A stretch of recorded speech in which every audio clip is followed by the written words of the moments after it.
Hello there. So World Environmental Day is coming up on June 5th, and today we are going to talk about a very easy and simple system that you can set up at home so that you can cause less damage to the environment. So do you know how much trash is generated in a city like Chennai? So Chennai city alone generates about 5,000 tons of trash which ends up in a landfill, and landfills are bad for the environment and the people. But our trash need not end up in the landfill if we manage them right. And this is where source segregation comes in. What is source segregation? So source segregation is basically classifying the trash that we throw out into 3 or 4 main categories and then managing them right so that we send less to the landfill. So our household waste generally consists of 3 or 4 major types. So the most common one, or what comprises of about 50 to 60% of our trash, is the biodegradable waste or the wet waste. So these comprises of the vegetable peels and fruit peels, etc., and they go into the green bin. So the bins are given a color so that the system is standardized across all areas. The second type of waste are the recyclable waste. So recyclable waste consists of mostly of materials like plastics, metals, glass, and paper or cardboard. So it's important that we keep the recyclables in a separate bag or bin, usually blue in color. And it's also important that we don't send these recyclable materials to the landfill, because we can save a lot of energy, resources, and reduce carbon emissions, because these are going to get recycled into new materials. And the third type of waste is the reject waste, and that goes into the red bin. That is the color code for the reject waste. So reject waste comprises of anything that cannot be recycled or composted. So reject waste includes band-aids, sanitary napkins, diapers, etc., which cannot be recycled. So one thing to note here is that the biohazardous waste, that is those which contain our bodily fluids, should be wrapped in a newspaper and then thrown into the bin so that they do not get exposed. The other household waste which is growing in capacity is the e-waste.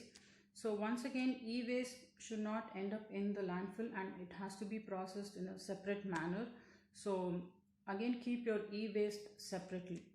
So once you have separated your waste, what do you do with it now?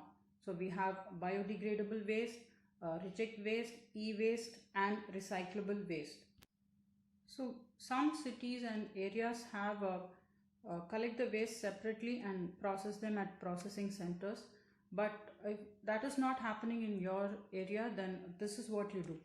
So once you have collected the biodegradable waste, you can try composting it at home. I'm not a composting expert, so I can't really talk about it, but there are many videos on YouTube that you can watch on how to start composting.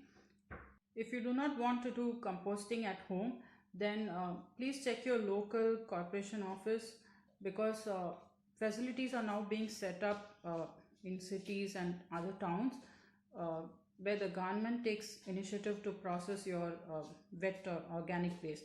So you can drop them off at your local wards. And what about the recyclable waste?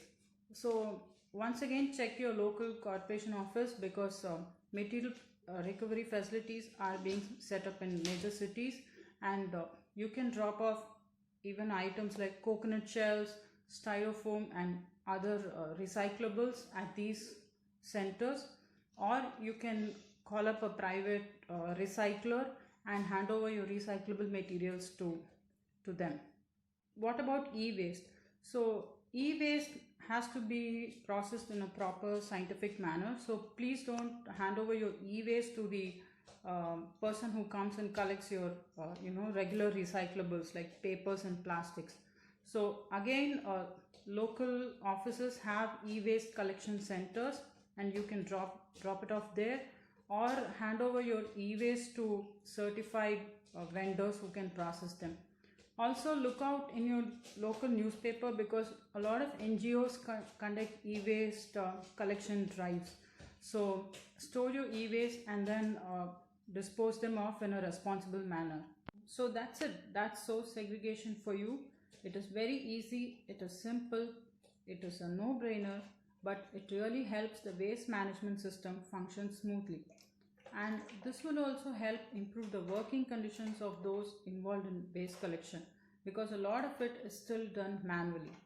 So I urge you to start segregating your waste and disposing them off responsibly, so that we can convert our trash into resources. Thank you.